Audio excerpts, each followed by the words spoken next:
Gikapoy na ba ka sigig balik-balik sa ospital tungod sa sigig ubo ug hilanat? Kapila na ka nagbalik-balik sa ospital tungod sa sigig ubo ug hilanat?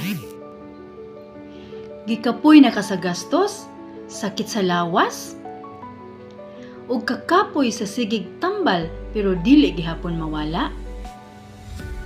Basin og panahon na nga atimanon ang imong lawas sa tukma nga paagi. Lig-una ang imong immune system. Kaon og sustansyang pagkaon, inom og daghang tubig ug pagkuha og saktong tulog.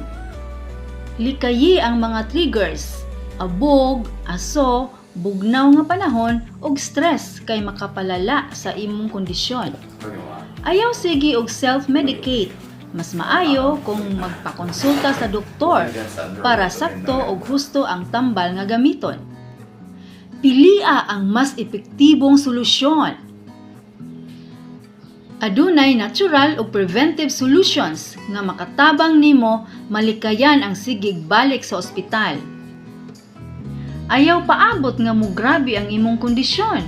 Panalipdi ang imong lawas aron malikayan ang hassle, gasto ug stress nga dala sa balik-balik nga sakit.